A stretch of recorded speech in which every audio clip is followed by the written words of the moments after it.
Brian Hooker sure seems like he's expected to end up in court maybe soon, right? I say that because since returning to the United States a little over a week ago, Brian has hired a new attorney to battle the allegations that he's somehow responsible for his wife Lynette Hooker's disappearance. And that attorney is already fighting back. During an interview with ABC News, Crystal Hauser asked the public to give her client the benefit of the doubt. Now, that may be tough for people to do, as Brian has seemingly been under a very large cloud of suspicion since day one. Remember, Lynette vanished on April 4th while the couple were vacationing in the Bahamas. The pair had been aboard a small dinghy when Brian claims that Lynette fell overboard due to the rough conditions. Now, he was arrested by Bahamian authorities on April 8th, but he was then later released just days later. After being released, he said he would remain in the Bahamas until Lynette was found. He left for the United States the very next day to care for his sick mother. But back in the Bahamas, authorities are still desperately searching for Lynette's body with or without her husband's help. Now, that wasn't enough, though, for Lynette's daughter, Carly Aylesworth, who went down to the Bahamas with her boyfriend to investigate her mother's disappearance for herself. I was able to speak with Carly and her boyfriend, Steve Hansen, earlier about that search. Take a look. Welcome back to the channel, guys. Welcome back. If this is your first time stopping by, hit that subscribe button right now. Trust me, you are not going to want to miss what is coming. And if you are a returning subscriber, as always, I appreciate you. I genuinely do. Now, it has been a little over 3 weeks since we first covered the story of Lynette Hooker, a 55-year-old woman from Michigan who went missing in the Bahamas on the night of April 4th after a boat ride with her husband Brian. Brian's story was simple. She fell off the back of their dinghy. The waves were rough. He couldn't reach her. He drifted 9 hours and washed up on shore. We told you why that story didn't add up. The weather didn't add up. The drift patterns didn't add up. The missing dry bag didn't add up. Nothing added up. But tonight is different. Because investigators just confirmed something that does not just not add up. It is physically impossible. Lynette's Apple Watch, the little pink one she was photographed wearing the last time anyone saw her alive, was found on their sailboat. The same sailboat Brian swore up and down neither one of them ever reached that night. Her watch was on that boat. And I need you to think about what that means. Because once you do, Brian Hooker's entire story falls apart. Stick with me. Let's get into it. Okay, so I need you to look at this picture with me right now. Really look at it. This is Lynette Hooker. 5:44 in the evening. April 4th, 2026. The Abaco Inn pool. Less than 2 hours before she vanished forever.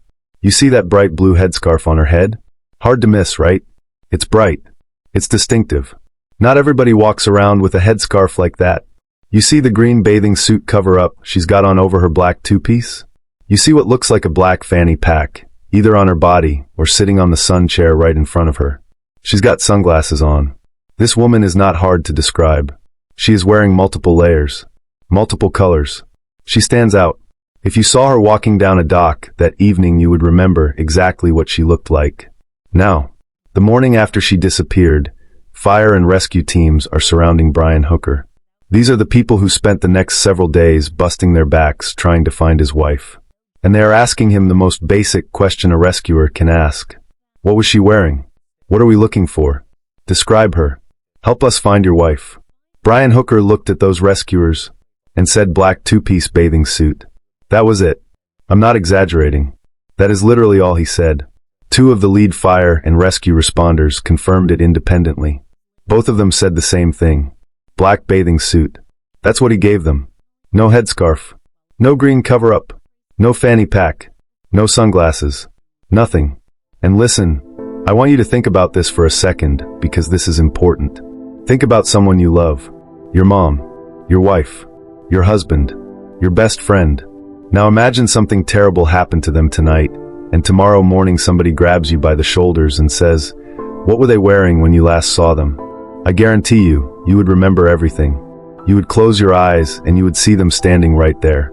You would remember the shirt, the shoes, whether their hair was up or down, the little details that you didn't even think you noticed until suddenly you need them, and they come flooding back because that is what the human brain does when it loves somebody. Brian Hooker had been with this woman for 25 years. He was supposedly sitting 10 feet away from her at that pool just an hour and a half before she disappeared.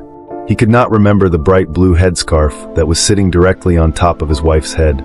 He couldn't remember the green cover-up, Couldn't remember the fanny pack. Couldn't remember the sunglasses. Just black bathing suit. 2 words. You know what that tells me? That tells me Brian Hooker was not trying to find his wife. Because a man trying to find his wife gives rescuers every single detail he can pull from his memory. He is desperate. He is frantic. He is saying, she had this headscarf, bright blue. You'll see it from a distance. Look for the green cover-up. She had a black bag. She was wearing sunglasses. Brian Hooker gave them the bare minimum to technically answer the question. And then he stopped. That is not grief. That is a man who already knew there was nothing left to find. You see that right there? That little pink Apple Watch on her wrist. Now I need you to hold that image in your head, because what I'm about to tell you is the kind of thing that stops an entire investigation cold. The Royal Bahamian Police recovered Lynette's pink Apple Watch from the Soulmate. From the boat. Their sailboat. The same boat that Brian Hooker swore up and down that neither of them ever reached that night.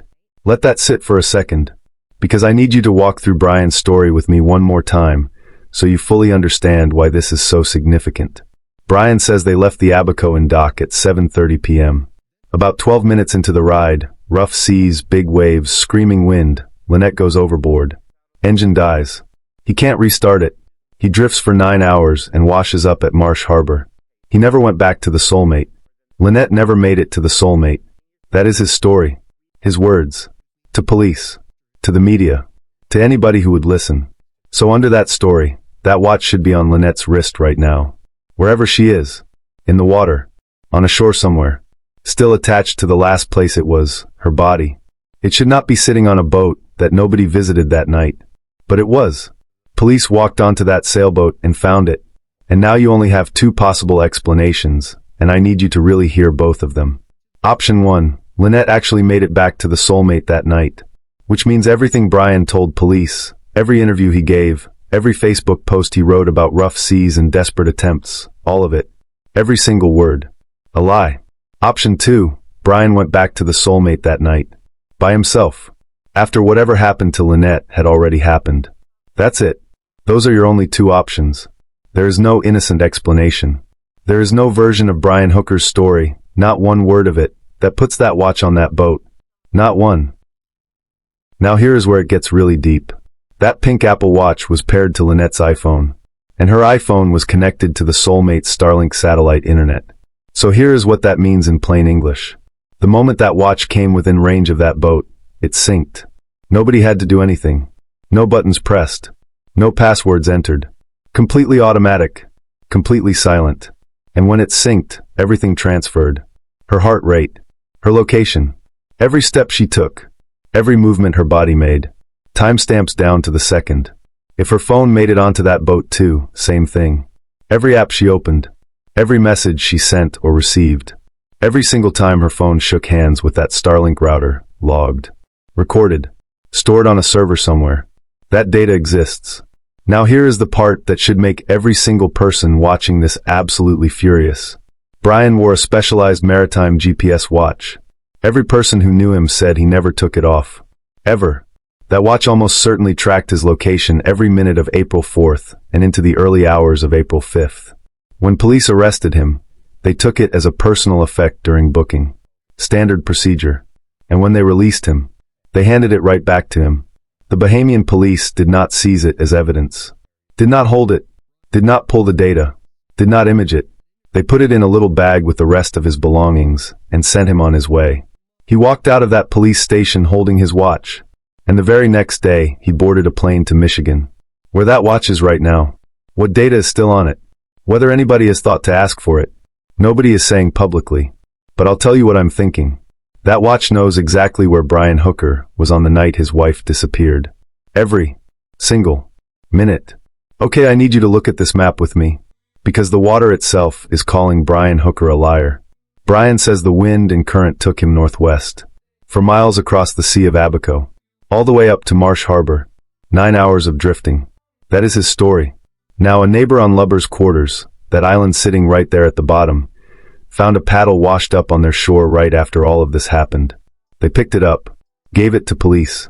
Police showed them a photograph of the matching paddle still sitting aboard the Soulmate. They said it looked the same. Look where Lubber's quarters is on this map. South. Brian went north to Marsh Harbor. His paddle went south to Lubber's quarters. Same water. Same night. Same wind. Completely opposite directions. Now here is the thing that really gets me. The green seat cushion, the one Brian says he grabbed and threw to Lynette as she was going overboard. That thing washed up 100 yards south of where Brian did on Marsh Harbor's shore. So that traveled with him the whole way. For miles. All night. Ended up practically right next to him. But the paddle didn't travel with him. Lynette didn't travel with him. Her bright green dry bag, floating visible buoyant, didn't travel with him. Brian says they were all in the same water at the same moment. The water is telling us they weren't. Because objects in the same water on the same night don't just randomly scatter in 4 different directions. Unless they weren't all put in the water at the same time. Unless they weren't all put in the water at the same place.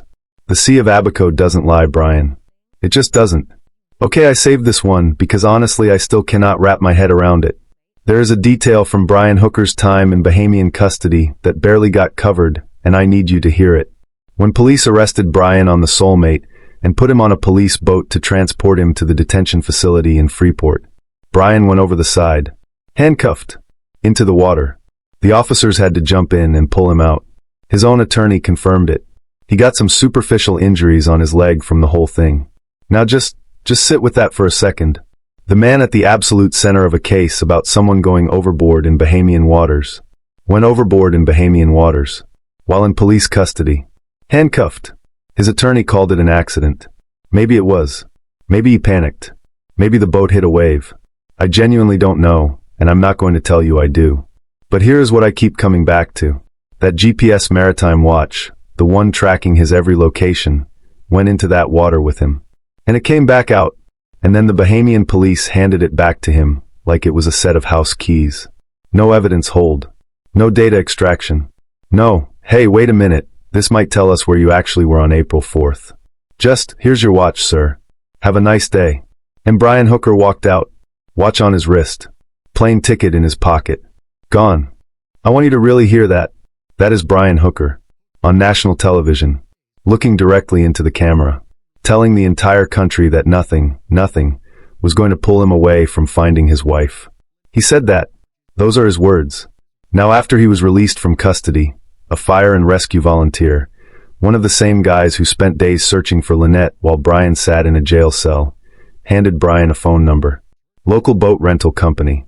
Because Brian had been telling every network who would put a microphone in his face that he was going to rent a boat and get back out there and search for Lynette himself.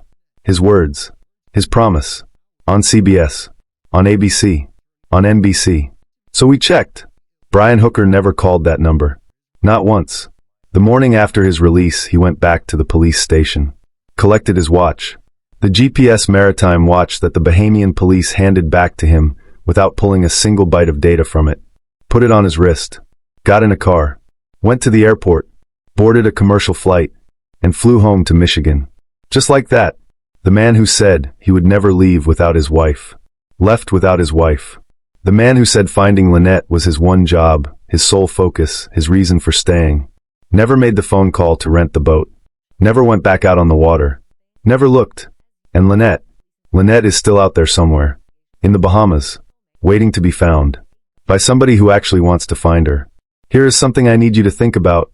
The Abaco Inn on the evening of April 4th was not empty. It was full of people. Vacationers. Sailors. Couples having dinner on the deck watching the sun go down over the water. People at the bar. People by the pool. A normal, beautiful Saturday evening in paradise. And some of those people saw Brian and Lynette Hooker. Not in a photograph. Not on social media. In person. Right there. They watched them. They noticed them. Some of them have described what the atmosphere was like between those two people in the hours before one of them disappeared forever. And at least one of them, at least one, photographed the dinghy sitting at the dock. Now those accounts are being confirmed. Those images are being verified. I am not going to bring you something I haven't fully nailed down, because this case is too important for that. But what I will tell you is this. The people who were at the Abaco in that night know what they saw. They were standing right there. They watched. And now, investigators know they exist. What is coming in the next episode? You are not going to be ready for it. I want to leave you with this. Lynette Hooker's daughter Carly flew to the Bahamas by herself. No camera crew. No attorney holding her hand. Just a daughter who needed to see where her mother was last alive. She boarded the Soulmate. She walked through every single room her mother had been living in for the past 4 years.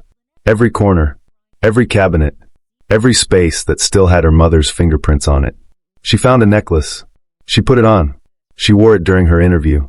And when reporters asked her how it felt to be on that boat, she said it felt almost eerie. She said she did not find anything suspicious. But then she said something else. Something that has been sitting with me ever since I heard it. She told NBC's Dateline that she is scared. Scared that her stepfather is going to get away with this. Those are her words. A daughter. About the man she grew up with. The man who was supposed to be her family. She is afraid he is going to walk free. And right now, she has reason to be afraid. Because here is where things actually stand tonight. Brian Hooker is in Michigan.